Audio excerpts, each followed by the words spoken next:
Hey guys, welcome to day 19 of my 365-day journey. The journey is to 1 million subscribers. So it's a tough crowd out there. Yesterday, day 18, we were talking about willpower and the history behind that, what it really means. Something totally different than what they're telling you.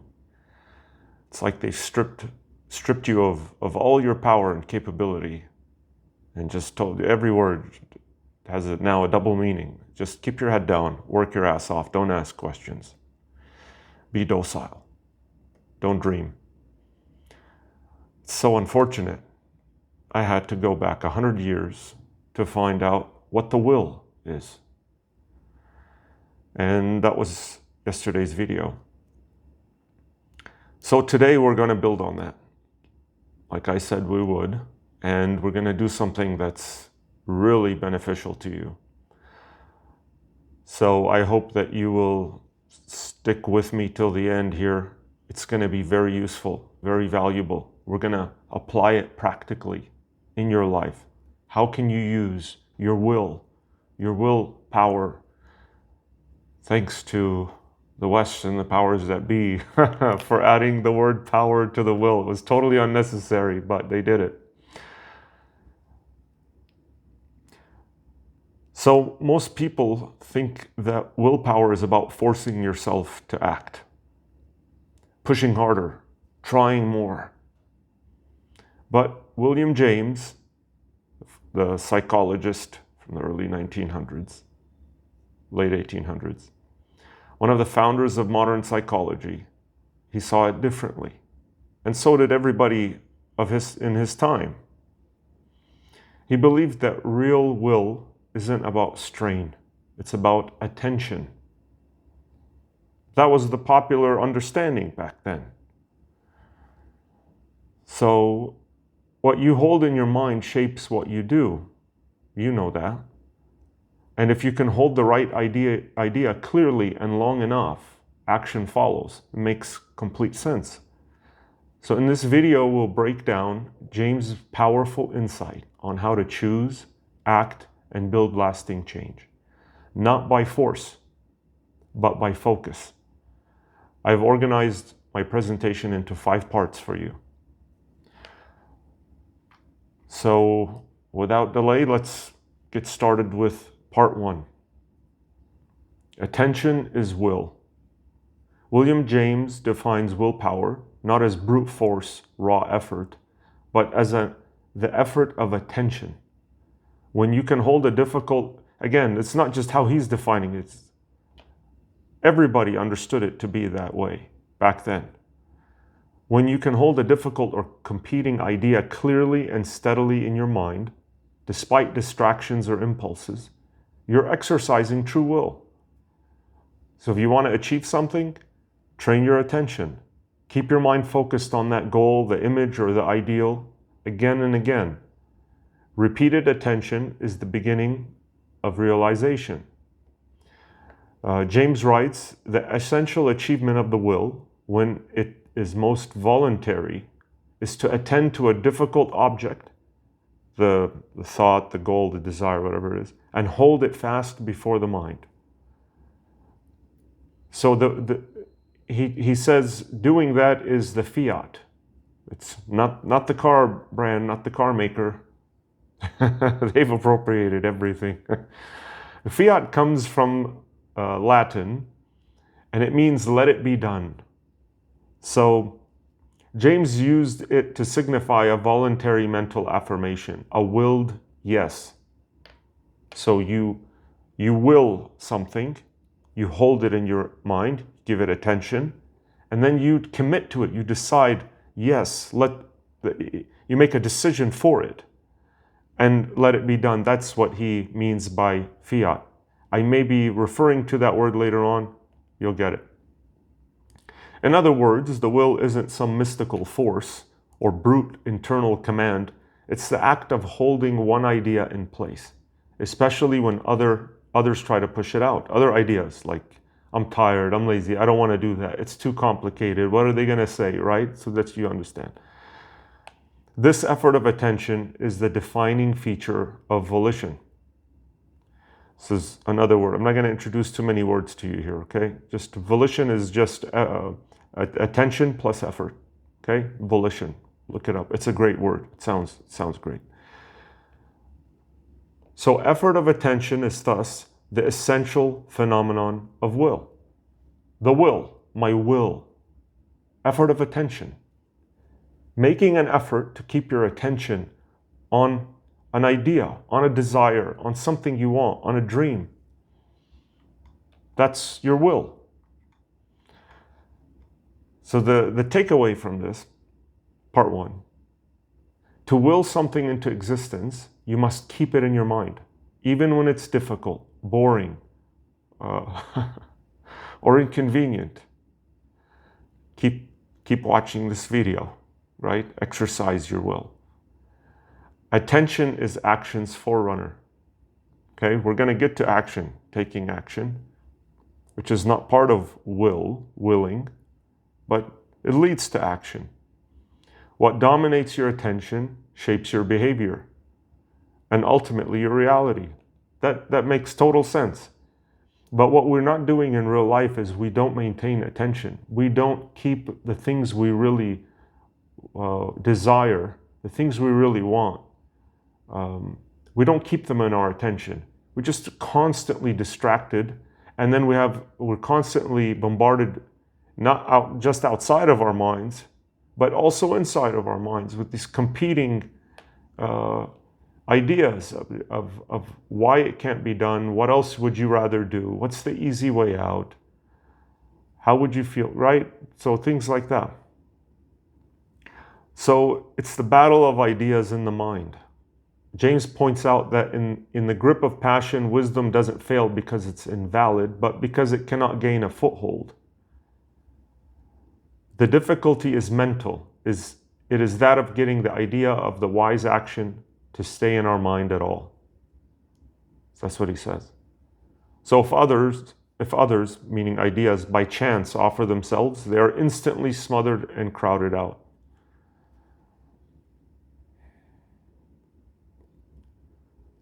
So we're constantly bombarded externally and internally with all these competing ideas. And the practical advice here is, if you want to stay the course, you must make room in your mind for ideas that contradict your impulses. The impulse to do something you know is not good for you, or that's not going to help you get where you need to go, or you know you need to do something, or you want to do something, but you're allowing all these impulses. So you have to make room in your mind for ideas that contradict your impulses. Hold them long enough for their effect to unfold. These are the things you're striving for, okay? Consent is mental occupancy. To keep affirming and adopting a thought, which if left to itself would slip away, that's him talking. This is effort's sole achievement. I'll repeat that. To keep affirming and adopting a thought, which if left to itself would slip away, this is effort's sole achievement. So you want to do something, you have a desire, a wish. I don't want to say a wish, because when you wish, you don't believe you can achieve that, but you want to attain something, you want to work towards something, but if you leave it to itself, it will slip away. And we've all experienced that. We want to get to something, be, do, have, whatever it is, but we just let it go. The thought disappears, and we spend our time thinking about the most trivial things, the most ridiculous things occupy our minds. Holding the idea in mind is the consent. Again, we come back to the word fiat, the fiat that makes action possible. You don't have to fight the world, you have to win the war for your attention. That is just remarkable. You don't have to fight the world, You have to win the war for your attention. That war definitely is, it's raging inside of us, but it doesn't feel like a war or a battle. It's like insidious. It's under the radar. We're just constantly distracted.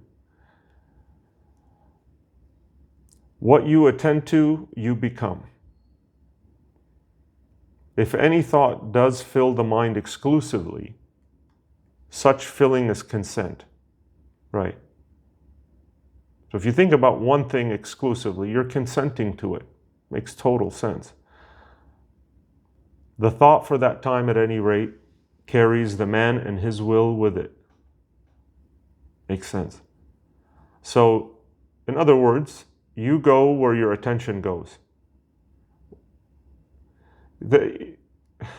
I've heard this before recently.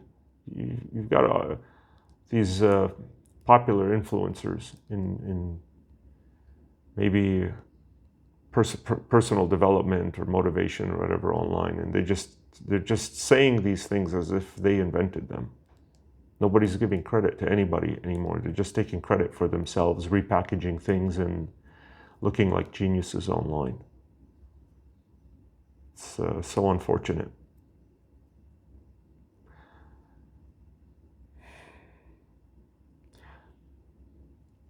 So the practical application here is it's how to will your goals into your reality. You know, willpower has nothing to do with goals. I said that yesterday. But you can will your goals into reality. And here's how to apply it to real life goals or habits. Okay? A couple steps here. We're still in part 1 of 5 parts. If you need to take a quick break, I'll understand. You could pause and come right back. We've got 5 parts. They are so useful, so beneficial, guys. Okay, here's how to apply it with real life goals. Number 1, form a clear idea. Have a definite, concrete mental image of what you want. Make it specific. This is like imagination, active imagination. You got Neville Goddard talking about imagination. You got Carl Jung talking about active imagination.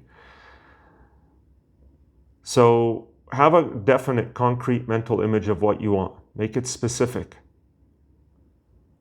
I've never heard of anybody doing this. And I've been recently doing a lot of exercises with imagination. It's just incredible. It spurs you into action without even thinking about it. So form a clear idea. Second, attend to it often. Bring it back into awareness regularly, especially when opposing ideas, comfort, fear, laziness show up. So remember, I don't know if you watched my earlier videos. I was doing imagination work, 10 minutes in the morning, 10 minutes at night, of imagining how it would be and how it would feel if I was had already had what I wanted, achieved what I wanted. And it's been incredible. It's remarkable. So attend to it often, and then think about it throughout the day. That's what second part. Number 3, hold it in place. Let the idea fill the mind. If it starts slipping, consciously return your attention to it. And resist the mental drift. That's 4. Resist the mental drift. Distractions will try to crowd it out. Constantly distracted. Resist that. So fight to keep your chosen idea alive in your mind. So for me, I want 1 million subscribers at least. And I've done the active imagination, and I've tried to hold it in place and keep it in my mind, resisting the mental drift. And the 5th one is repeat until action follows. Certainly, action did follow.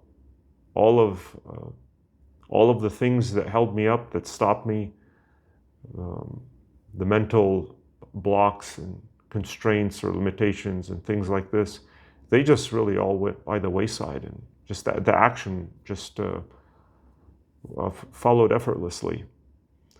So whether it's going to the gym, resisting an urge, or pursuing a creative idea, your will is exercised by repeated action. Behavior becomes the natural outcome. It definitely does. I want to summarize part one real quick, okay? Really quickly. Willpower is not about force. It's about attention. What you focus on, you consent to. The mind will follow whatever thought you let dominate. To change your life, train your attention. Keep your highest idea steady and alive. And the act of willing is simply this: to keep a thought in place long enough for it to become real. That's part one. So let's move on to part two. This is where we talk about the Fiat, not the car. It's the silent inner yes. It's the affirmation. It's the decision. That's the Fiat. The will is your capacity to decide, the capability to make a decision. That's the will. The Fiat is the actual affirmation. It's the commitment. It is the decision. It's the specific point in time. So William James describes volition as the process where a mental image, an idea, outcome, or action finally becomes dominant in consciousness. Remember, we said volition is attention plus effort. So the moment this idea wins out and receives your internal assent, your agreement, your commitment, that's the Fiat, the silent inner yes that initiates action. And William James talks about it as the decisive moment in deliberation, the psychic click when one idea becomes dominant and you mentally consent to it. He says, we are said to deliberate, and when finally the original suggestion prevails and makes the movement take place, or gets quenched by an opposing suggestion, we are said to decide, or in favor of one or the other course, right? So it's the mental act, the Fiat, the mental act that precedes the immediate action, activity. Why does this idea stand out? So it isolates the decisive moment of volition, because William James goes beyond defining will as mere sustained attention.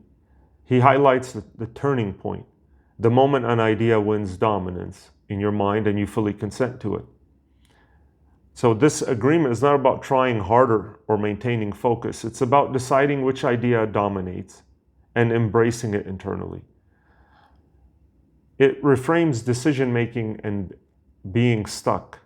We all know what that feels like. When people feel stuck, they often think they need more motivation, willpower, as it's popularly characterized, less fear or external clarity. But James suggests that the real need is quieter, to allow one idea to stabilize and become clear. The mind has to stop oscillating before this inner yes can arise, and then action can follow. Sometimes when reasons are inconclusive, we decide by an act of willful assent, of agreement, of commitment. So this is a moral commitment rather than a logical conclusion. And that's the creative contribution of the will, where you choose despite uncertainty. We'll talk about that in just a little bit. So it's not when you have a clear answer, you're still undecided, and you have to choose. So the takeaway here is when you're stuck, it's not weakness, but indecision. We all know about indecision, some more than others. It's when the competing ideas haven't yet been resolved. And I would say to that, don't force a choice blindly. Instead, keep holding attention on what matters until one idea clarifies and dominates. So obviously what wins your attention is going to win in action. And the volition is about, remember, it's attention and effort. It's about protecting the chosen thought from distraction until it gains enough presence to trigger your movement, action. So why is this useful? It destigmatizes hesitation. Indecision is not failure. It's the mind weighing conflicting values. It teaches that forcing motivation is often the wrong approach. Instead, you need to hold attention long enough for the right idea to feel inevitable. And it honors the subjective experience of willing, not like shouting over doubts, but as patiently letting one thought rise above the rest. It emphasizes timing and readiness over pressure. Sometimes you need to revisit the decision and wait for natural clarity rather than pushing harder. The practical advice here is stop waiting for perfect clarity. Some decisions never become fully clear. Then you create clarity by committing. And use attention as a tool, but don't worship it. If attention doesn't resolve the conflict, act anyway. Let your commitment be the clarifying event. Some people delay making choices or refuse to act because they think it's the morally right thing to do. Prolonged decision isn't always a sign of moral depth. Sometimes it's just fear, avoidance, or weakness. Real moral action often requires commitment in the face of doubt. And accept that volition sometimes requires risking being wrong. Choosing without guarantees is the most human act of will. So in short, you don't need more willpower to choose. You need to let the right idea become undeniable and say yes when it does.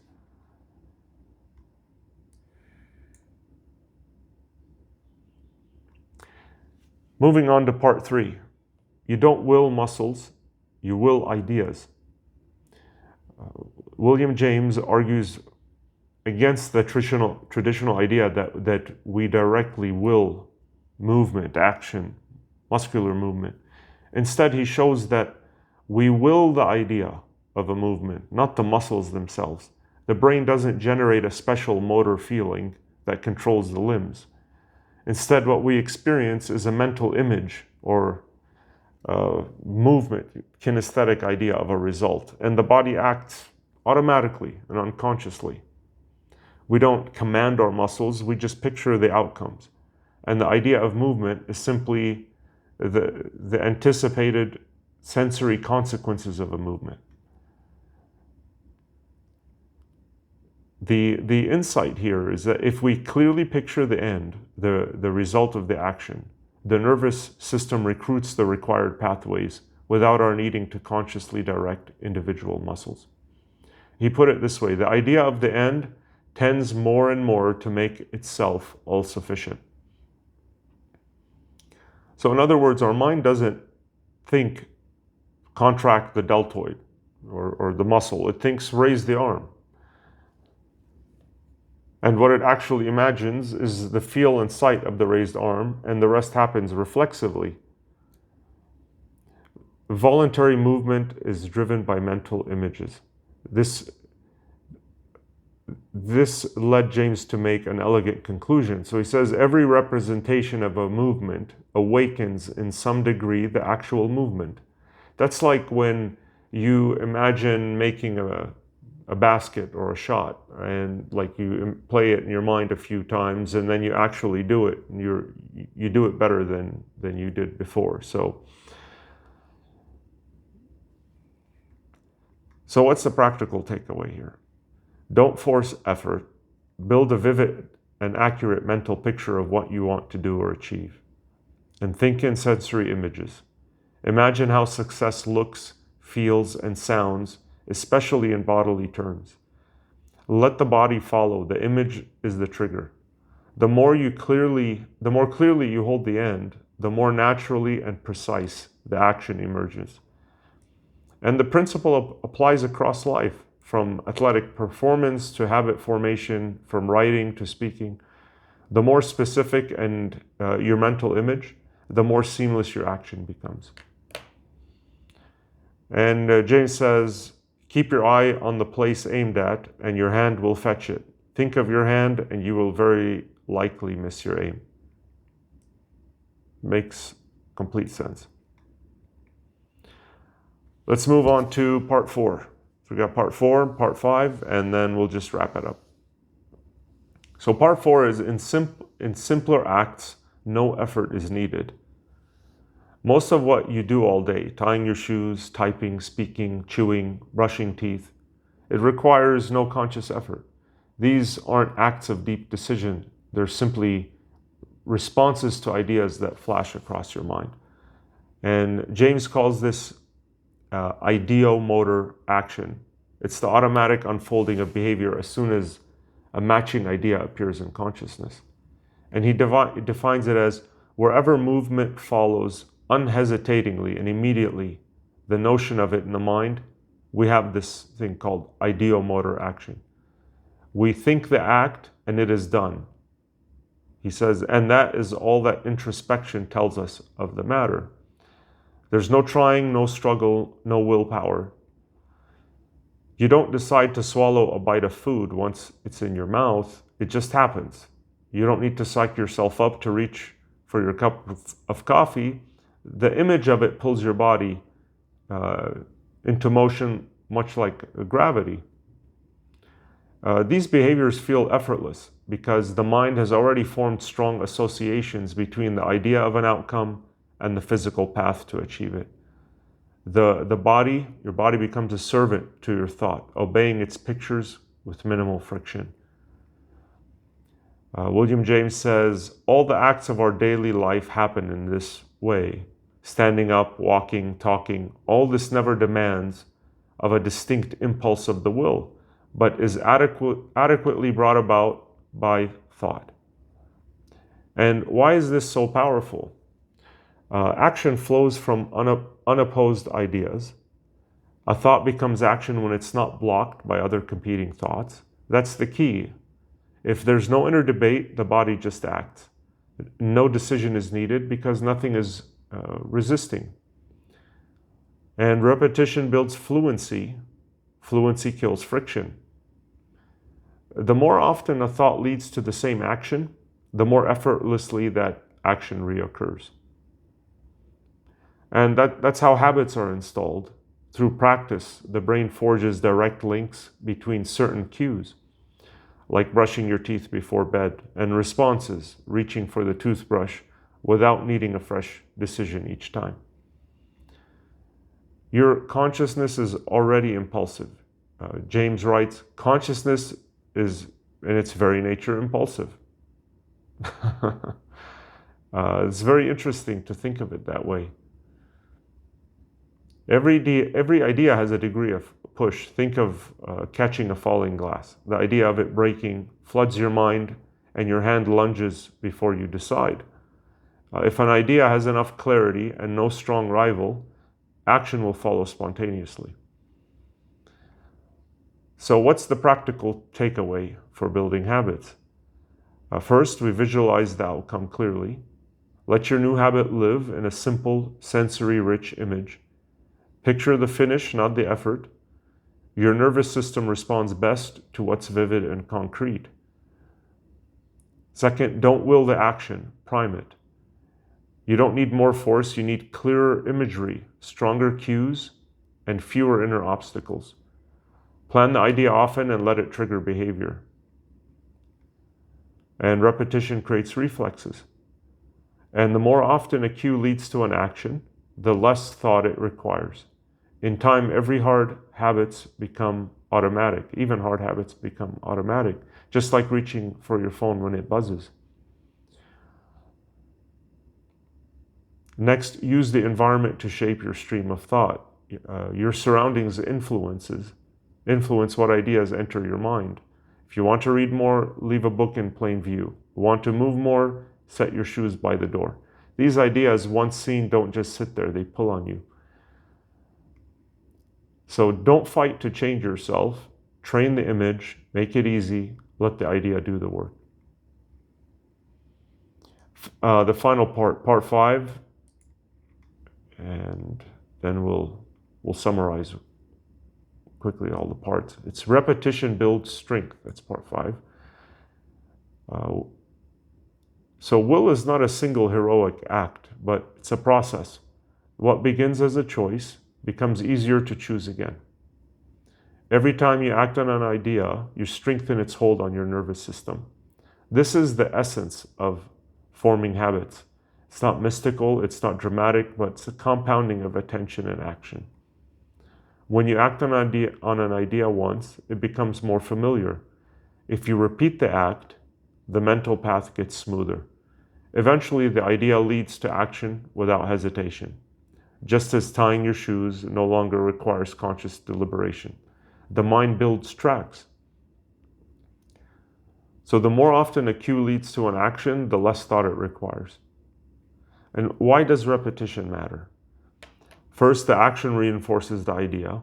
Every time you respond to a thought with movement, even a small movement, you make that connection easier next time. One step makes the second step lighter. The second, action plus repetition is the path. The more your attention returns to the same idea, and the more you act on it, the more that idea becomes dominant in consciousness. Eventually, it displaces alternatives and starts to feel inevitable.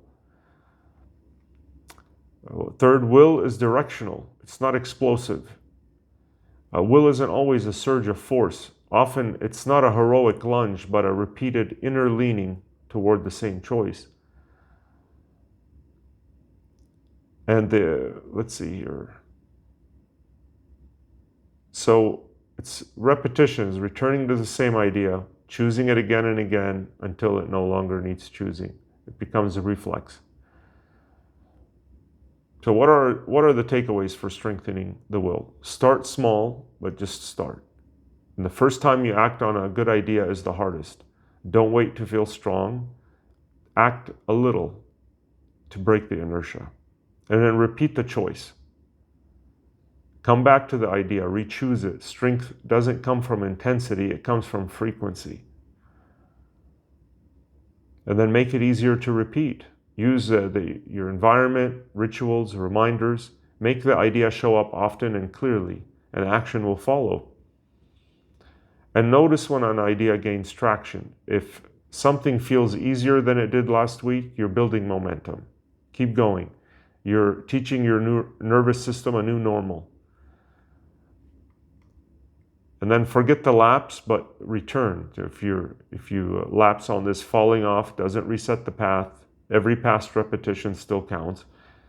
And one more right choice and you're back in motion. Okay, so to summarize this part, will is not one big push. It's small repeated choices in the same direction. You do it once and then you do it again, and that's how strength is built. Okay? So the final summary here, how to will something into existence. I'll say 6 things real quick. First, train your attention. That's your real willpower. The ability to hold one idea steady despite distractions.